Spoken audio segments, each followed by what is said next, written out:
You're listening to a You're small listening good to- thing. listening to a small You're good listening thing. to a small To a small good thing. Good The thing. Small Good Thing with Steve Zell. with Steve Zell.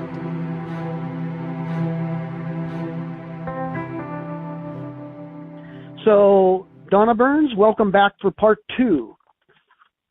Thank you. You're welcome. We're going to do Mary this time. We had a great time talking the first time, but we never got around to Mary. And the way I'm going to set this up is basically like this. This is the beginning of Advent season. It starts this Sunday. And so it's appropriate to sort of sit with the various texts and characters that lead up to the birth of Jesus. And one of those people is Mary. But when we think about Mary, I think what we think about Mary, we kind of have a common image of someone who is calm, maybe passive. Sometimes she has a halo around her. She's holy, which sort of makes her unrelatable to us. Sometimes she's sentimentalized. I'm looking across the street outside my window right now. There she is on the lawn across the street, and she has a light bulb in her, and she's kneeling down looking at a little manger. Joseph is on the other side, and she lights up at night. In the West, maybe we've sentimentalized her somewhat, and maybe we have shaped Mary or maybe sort of domesticated her to our own cultural and religious preferences and tastes. And there might be a good side to that. If I were going to say what the upside might be, it might be that artists and maybe musicians or people who make an image of Mary are attempting to make her more relatable to us by looking like us, perhaps in some ways. But the downside is maybe that's not the whole story. And so what we want to do, what we've set out to do, is to see if we can talk about, it's kind of going to be a punch the clock thing, 8 or 9 things about Mary that we are taking more or less directly from the Bible text and just bringing those out to see if there's something more about Mary than maybe the common image that we have of her today. So the way we got this, we've got about 8 or 9 comments. We'll take turns, and my theory is to see if we can spend about 3 or 4 minutes on each one and then move on to the next. We'll see how we do. I got to get my watch out here. Good luck to us, huh? Yeah, good luck to us. So we'll start, and we won't try to be comprehensive, but we will try to maybe say some interesting things that come more directly from the biblical text that maybe we can meditate on when we think about Mary. All right? Yep. Sounds good. All right. Okay, good. So I'm just going to jump right in. You're going to, if you don't mind, you'll take over and start the first observation, and you can talk about that. And if I have something to add to it, we'll talk about that, and possibly in 3 or 4 minutes we'll move on to the next one. Yep, sounds good. Well, the first thing that came to my mind was that she was brave enough to say yes to God. And she was in a context in which getting pregnant without being married could get you stoned.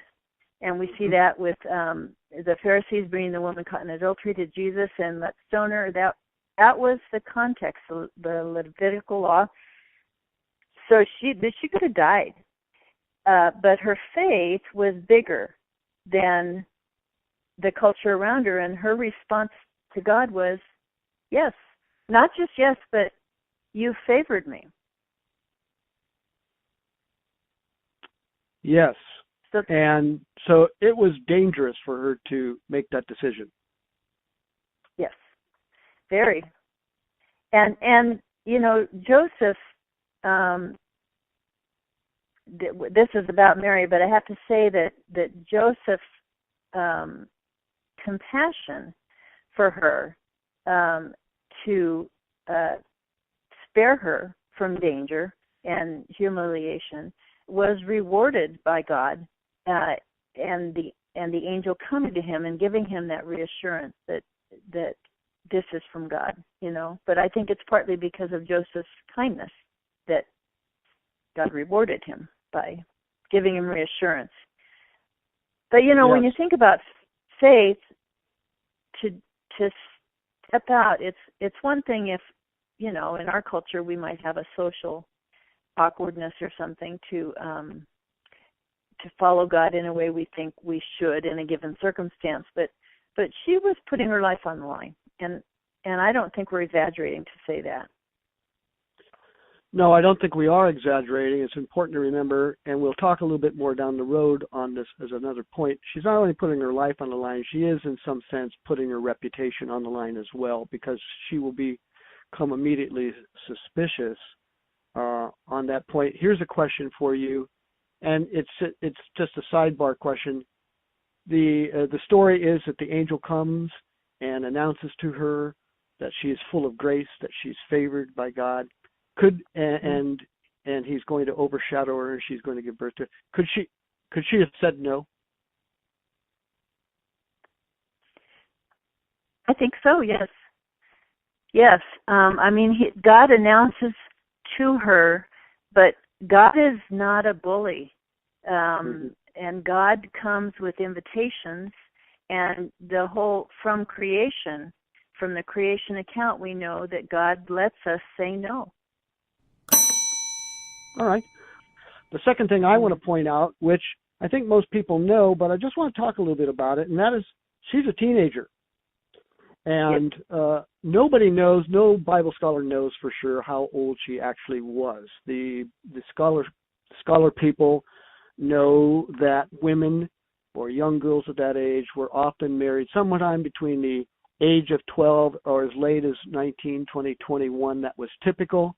Most biblical scholars, as best I can tell, don't really think of Mary as being as young as 12 or 13. It is a possibility, but they think that that's more rare. They think it'd be more in the middle teens, but they also allow that she could have been as old as 19, even 20 as older. But the point is, she's a teenager, and here's why I think that's significant. It was brought to my attention a couple of years ago. I was reading this massive book by a guy named Jack Barzun.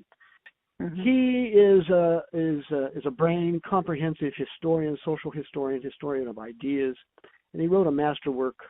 And in it, he mentions something that you very rarely hear. And he says, well, it's not enough when we talk about the history of the world to talk about men and women. He says you have to include teenagers. For teenagers were absolutely decisive in many points in history. And then he lists many teenagers, as a matter of fact, that we don't realize they were teenagers.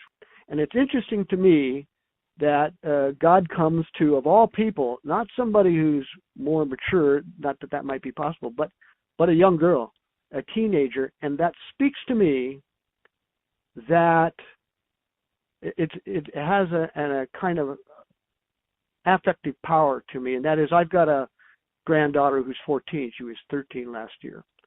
And what it says to me is that teenagers are perfectly competent to handle major spiritual obligations. They can be spiritually responsible, spiritually receptive. In fact, they can even be more than that. They can be advanced beyond their own physical years. And that God is not a respecter of age. He doesn't necessarily pick always the people we would pick. He picks a teenage girl to do this. I think it's also an interesting thing that this teenage girl who she's putting her own life and reputation on the line. At some one point, the biblical record says that she leaves town to visit her cousin, I think it's her cousin, Elizabeth, in the hill country. And that suggests to me, too, possibly, Donna, I don't know if you agree with this, that she could have been leaving town for her own safety. She's getting out of town. She's not going to be hanging out in that village while she's showing. She goes to her cousin in the hill country. Maybe it's a little bit more secluded. She's not known there. Her cousin is old, way old, too old to have a baby, and there she is, by a miraculous way, in a different kind of miraculous way than Mary. She's pregnant, and we have a picture of this very old woman and a very, very young woman, and it's nice because we see the connections. There is no generational disconnect, that this young girl sees value in her older cousin. I just think that's interesting. And vice versa. Yes. When Mary walks in and John leaps in Elizabeth's womb, and Elizabeth recognizes that as a sign from God and praises God for what he's done with Mary. And that brings us right to the third thing. So why don't you lead into that? We're doing pretty good. What is the third comment that you want to talk about?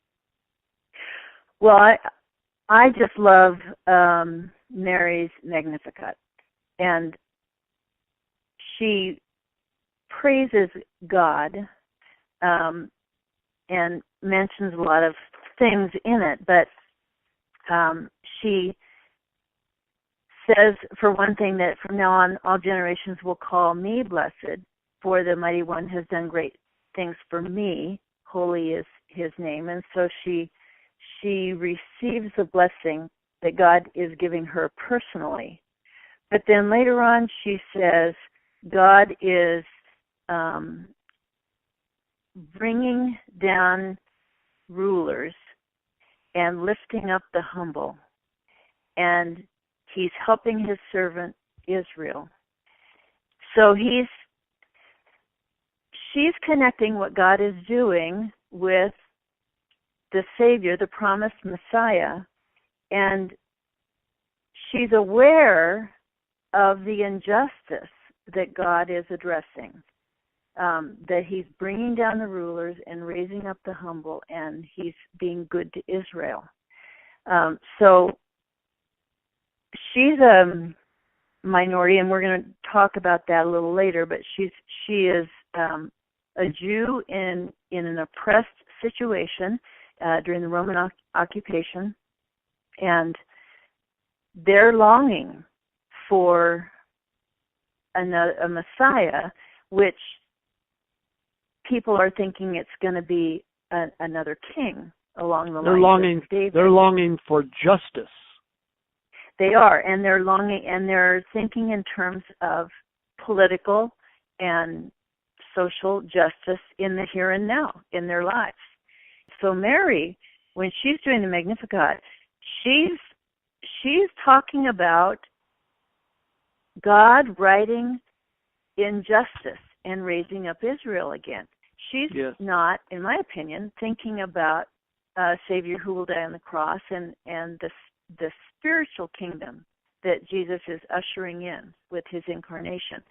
But I think it's kind of a sign of her feistiness and, again, this courage, but she's got backbone and awareness of the injustice around her people and that God is going to right that. So she's not living in a bubble of teenage-ness. That's not a word, I know, but one more thing, C.S. Lewis wrote about this, many, many years ago, this Magnificat, and he says this. He says the Magnificat is terrifying. It should make your blood run cold. Why does he say that? Because God is on the side of the oppressed. I don't remember that quote from C.S. Lewis. But I was just saying, he's on the side of the oppressed. And you know what? I am not oppressed. I am a very privileged person in a very wealthy country, and having had all of the perks of my race and my upbringing, and so what do we do with that? Because we're the rich. I know I'll get heat for this. Maybe Mary's one of our first social justice warriors, but I'll leave it at that. I'm going to go to my fourth point. And this is interesting. I don't know how much traction is in it, but it's just interesting to me because it came to my attention a couple of years ago. And that is this. According to the story, Jesus' nature, his human nature, came from a woman. It comes from his mother. There is no connection, according to the story, of any kind of male input. He does not come from the seed of a man or the effort of a man, of a male. His human nature comes from a woman. This is what I heard, and maybe you've heard of it too. One thing that we've discovered, that science has discovered, is that her cells, her molecular structure, then entered into his body. So his mother is present in him, not only by birth, but physically in him. And here's the interesting thing that I didn't know, that the baby cells, his physical cells, also migrated into her and remained in her for the rest of her life. And so she has something of his physical DNA, his genetic makeup, in her. The reason that's interesting to me, the Christian story is that Jesus, of course, was a sinless man. He was completely human, but he did not sin. And some Christians, I get the sense, and maybe I'm wrong on this, I get the sense that some Christians believe that he was able to be sinless because his body was somehow not exactly like ours. And the idea is, I think a lot of Christians believe that the reason that we sin is there's some defect in our body. I think there's this kind of logic chain that goes on and says, and therefore Jesus, since he was, yes, true, he was human, but he was also divine, but he had a special body. It came from a virgin birth, and his body was somehow different than ours, but it really wasn't different than ours. And that was the first heresy of the church. The very first heresy in church history is not that Jesus wasn't God. It was that Jesus wasn't human. And it was the first one that the church had to address. So, it's interesting. Yes. You know, because I hadn't really thought about this much, but it got me thinking about DNA, you know, and and he has her DNA. And so you see in people the quirks and mannerisms and personality of their parents to some degree, even physical quirks and stuff. So it makes me wonder how much of Mary's personality comes out in the Gospels, but we won't know because we didn't really know Mary's. We don't see a lot of Mary's personality necessarily in the Gospel, especially during his adult ministry. You see a little bit, and we might talk about that later, but you look at Jesus, you're seeing some of Mary. And that's cool. And also you're seeing Mary because she raised him. He's got all that childhood and teenage years where he's growing wisdom and stature, favor with God and men. Well, that's not just somehow by being God, you know. He was raised by a mom and dad who had to teach him how to grow up. And so this is so cool important when you see Jesus. That's right. Yeah. That's so important because if that's the case, it means that part of his humanness was that he was the product of a long line of ideas. And Lewis also points this out, that it would be easy to see Jesus when he was getting a little hot around the collar, if that's the way to say it, and he began to speak strongly about the injustice and about justice and about the poor and about the oppressed, that Lewis said it would not be hard to imagine somebody saying he is his mother's son. And so he might have gotten, and probably did get, a great deal from both his foster father but his mother, particularly maybe that fieriness. And who cannot relate to the fact that she's a teenager? And we also see briefly a moment when Jesus himself is a teenager. He's 12. And he's in the temple. And what is he doing? Well, he's in there, and he's talking to the religious elite. Learned, the wise guys, We did pretty good on that. Let's move on. You're handling another one, number 5. This one is, again, a very humbling thing for me as an American right now. She was a woman of color. She was ethnically a minority and marginalized. She was a religious minority, marginalized. She became a refugee because of violence in her country and went to Egypt with Joseph and Jesus as a baby, seeking asylum. If she had stayed, all the Jewish young boys, toddler and younger, they think, were being killed by Herod's forces, and so she has to get asylum and go somewhere safe to protect her baby. So she's a brown woman with dark hair. And now in that context, wouldn't stand out along those lines, but I'm just fast forwarding 2,000 years or so to today. And we have refugees at our border, brown skinned, dark haired mothers and fathers who have children, and they're fleeing violence in their country. Mm-hmm. And what are we going to do as a country? Now, individual Christians can't necessarily overturn Congress, but we can certainly resist in ways that we can in terms of our communication and our letters or phone calls. And there are churches, a lot of Christians who are trying to actually help at the border, at the detention centers and things. But it grieves me to see parents who are in the situation that Mary was in with Jesus. And what happens? 2 days ago, they get tear gassed. Children getting tear gassed across. They're not even in our borders, and they get tear gassed. That is appalling to me. I think back to C.S. Lewis's quote that you just mentioned, that we should be terrified. But I'm almost speechless because I get very emotionally distraught when I read the news and I see what's happening to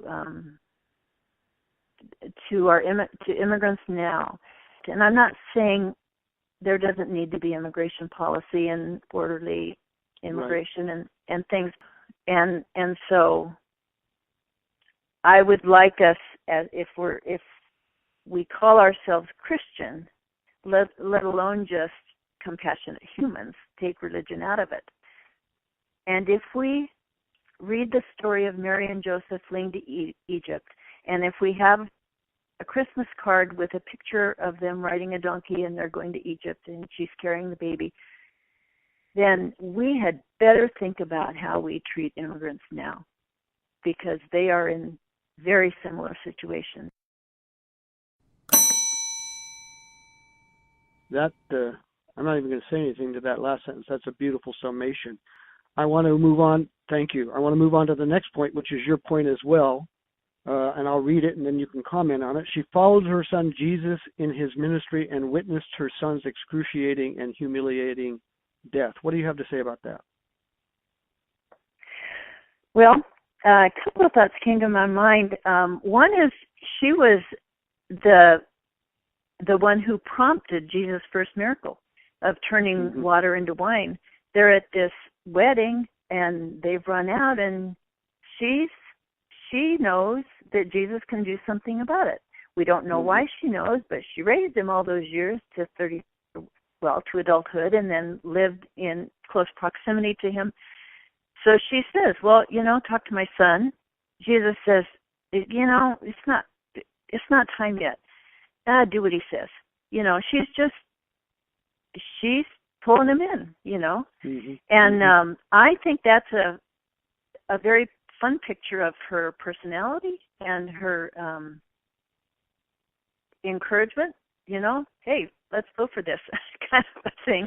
And there are sermons that kind of wonder in some ways about it, but the point is he did do what she wanted him to do.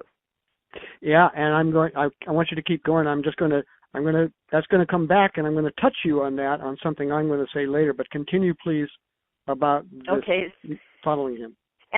So then she follows him in ministry. There were times when she's confused, and I might bring this up later, in a later point too, but she didn't always understand what was going on. There was one point in particular that I can think of that she shows up with his brothers and tries to pull him aside because they think he's overworked or maybe out of his head. It's worded in different ways. And and Jesus said, who's my mother? Who are my brothers? The people who do the will of God. And he is not being disrespectful of them, but he's making his bigger point. So she didn't always get it. And then at the end, stands at and I'll interrupt you. Let me interrupt you, because I only just briefly read it. Lewis said, he made it, again, going back to Lewis, only because I just happened to read him. He said something very interesting. He said, for example, when we see Jesus talk in certain ways towards his mother, like that, who is my brother and who is my sister, Lewis sort of implied, well, she wasn't bothered by that. She was a tough customer. She knew exactly what he was saying. She was the person who's saying, yes, that's correct. So maybe it looks startling to us, but she may not have received it that way, being the kind of woman she was. Please continue. I agree. And then I'm just another snapshot or video.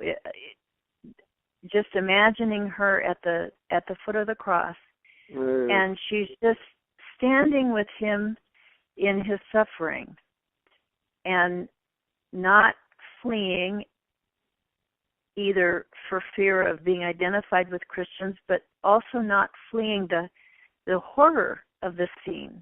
What mom, can watch that? And but she did. She stayed.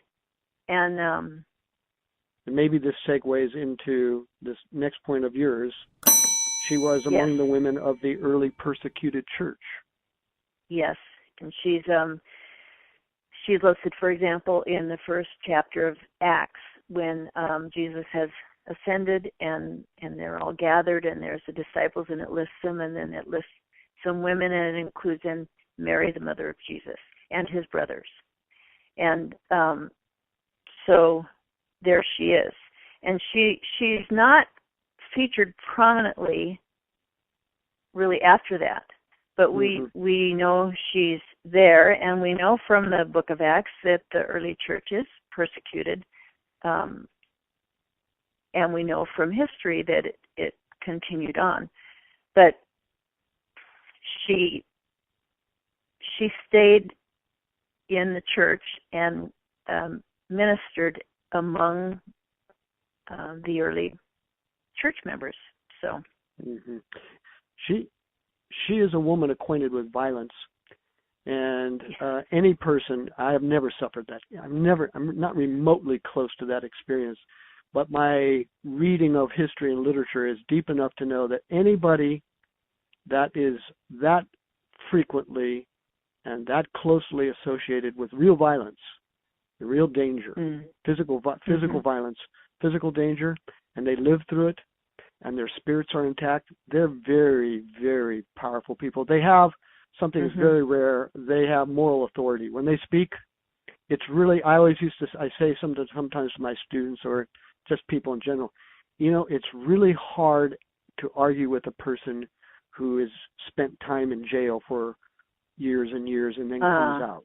You look at a person like Mandela, you look at many famous people, the Apostle Paul, John Bunyan, lots of people who, I think Nassar, people who spend a lot of time in prison and then they come out.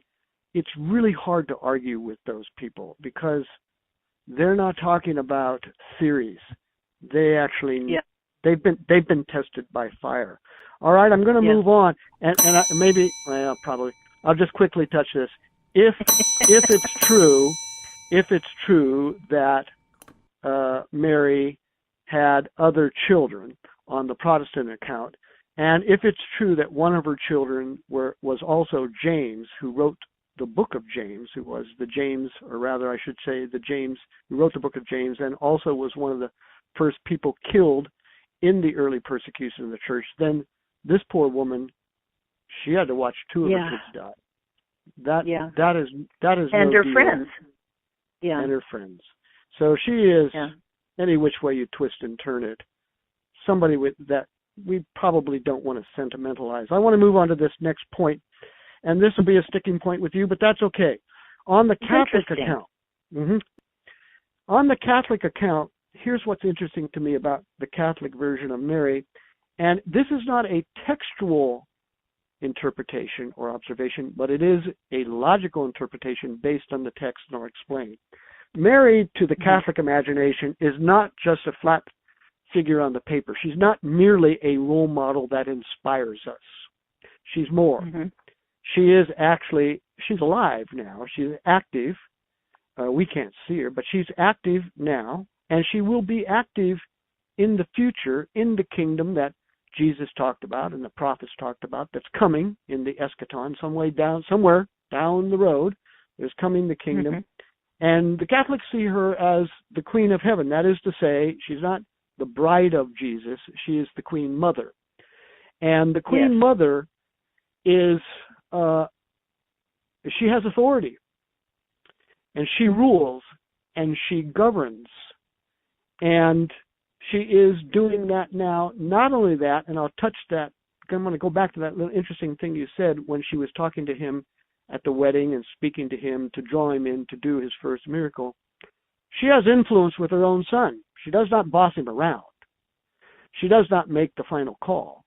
The king in the kingdom of God is Jesus, according to the biblical story. And she is the Queen Mother. And she is part of that royalty, which means nothing to Americans, but it does mean something to Europeans and others who have had monarchies in their past. I find this interesting. I think it's true because you and I agree that God is no respecter of gender. And the people that God puts in charge in his kingdom, he doesn't really care whether they're males or females. What he cares about is who they are as people and whether they're prepared to govern, whether they have abilities to govern. And if anybody had the ability to do that, it would be the woman who taught her son the kinds of person he should be. And she certainly is qualified to govern in heaven. The point is, he does not rule by himself. There are many people ruling, and I think one of them, maybe one of the most important people, is his mother. Well, I haven't really given this a whole lot of thought in terms of government in heaven because I think it's so far beyond our imagination what the New Jerusalem will be like. You know, what the new heaven and the new earth will be like. And there's question about what the book of Revelation really is, too. But I don't see a lot in Scripture. I don't see Jesus worrying at all about who's going to be in charge in the new kingdom. So I want to move on to this ninth point, and we touched on it a little bit before. I'll see what you make of it. And that is, I think that for much of her life, it's very possible and likely that Mary carried a kind of stigma, or she was surrounded perhaps by a little bit of a cloud of suspicion about her sexual past. We kind of get hints of that in the Bible, that some people would make derogatory remarks about Jesus himself. And it is possible to conceive of the fact that maybe that's one reason Jesus seems to have kind of a soft spot for women caught in sexually compromising positions. And we can certainly think of that with the woman caught in adultery. He seems to have some sensitivity. There's another thing that's interesting to me is in the genealogies, those are the begats. There are two genealogies that outline and trace the lineage of Jesus. Yeah. And one of those outlines includes, interestingly enough, 4 women. That's unusual, first of all, just on that point. But the 4 women that are mentioned in his genealogy, 3 of them, and I could bring the 4th in anyway, 3 of them all suffer from some sort of sexual history. One of them, I think, is Rahab. She is a known prostitute. And but she is included in the roll call of faith, as the old religious people like to say, because she was a person who helped the Jewish Israeli spies. She was a prostitute. So here was this woman in Jesus' line who had something about her sexual history as frankly brought to light. There was also Tamar. She was a very interesting person. Difficult to understand her situation from this distance, but she was a woman who passed herself off as a prostitute so that she could be impregnated by her father-in-law. This is a really icky story, and people think the Bible's all sanitized. It isn't. But she does that to guarantee that she would have some kind of future Social Security for herself and a name. Mm-hmm. But as there it is. Right. Yes, as was her right. But it was an interesting way that she goes about it. But my point is, this is a woman that has this sexual story connected to her. The third woman is, Bathsheba. And Bathsheba is, if anybody was going to be part of the Me Too movement, it would be Bathsheba. And that's right. She is overtaken by a powerful man, and there she is in that line. The other woman is Ruth. Now, Ruth is interesting because she is seen as the virgin. She has no sexual suspicion connected to her at all. Yeah. And then she's a Moabite, though. And she's a Moabite. That's fair enough. But there's no the other. It's interesting that the other women, we touch them, and it's about their sexual story, their bodies, their sexual life. And now it's interesting. Here's this woman, Mary, and she has an interesting story. She becomes impregnated by the deity, and yet, it's not beyond me to imagine that she suffers some stories going around about her. Well, and I wouldn't necessarily argue with it. It's not something I had particularly thought about from her everyday life, but you may be right. She certainly has enough confidence to, go to the wedding and tell her son to turn the water into wine. I mean, I don't see evidence that she is socially withdrawn or shamed. I don't see that. But it could be an underlying, kind of a bass note under there that we can't hear very well, but is there. What's interesting though is these women in Jesus' genealogy, and Mary actually technically isn't listed, I don't think. I think it goes up through Joseph, but I could be wrong on that. But anyway, they might have had a history that in its day and culture would put them on the outskirts of society. But what they're remembered for is their courage, their ability to solve a problem, their alignment with God or God's people, or in the case of Bathsheba, healing in a sense from the violence done against her and the loss of her husband, and then she has the loss of the baby, and then she has this son who is part of the line of Jesus. And so it says something about how God takes situations and redeems them. How do we sum up? What do we want to say about all this? Do you have a summation statement? I'm going to make my summation statement. I'm going to give my guest the last word. Here's what I think of as I think about everything we've said and thinking about our conversation in the last episode that we have. And to my listeners, I would encourage you to go listen to the last episode that I had with Donna Burns. But when I think about everything that we've said, and you mentioned it a little bit earlier on, what I get the feeling of is this. If I see a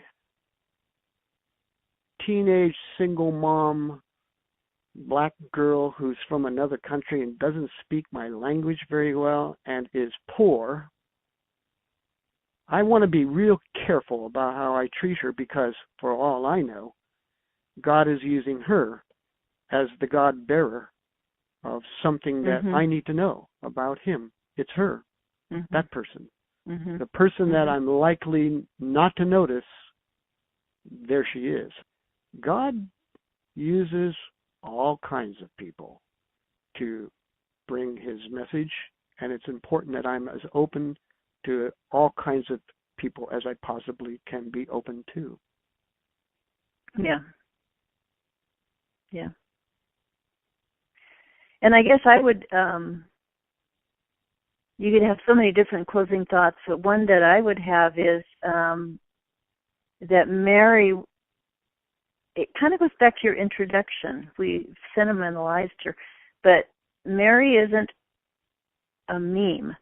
She was a flesh and blood person, and when we see the images in the manger scenes and the little figurines and the Christmas cards, that was a real flesh and blood mother who had it pretty tough in a lot of ways. If you look at the whole of her life, from Jesus' birth to the end when she watches him die and then on into the church, she was strong. And if nothing else, whether you're a Christian or not, just respecting her life and what she went through and the strength it took to do that, pretty respectable, pretty awesome woman. And so she's a hero.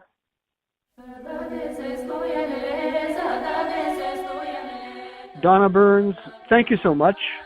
I wish you My a pleasure. Merry Christmas with your family, and Merry I hope Christmas maybe to you. one day we'll find something else to talk about down the road.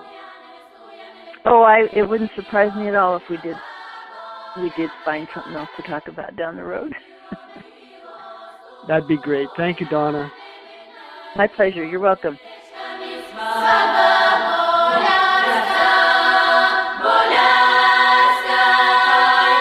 Be sure to check the show notes for all the references to the biblical texts and C.S. Lewis and a variety of other links. I hope you've heard some small good thing today.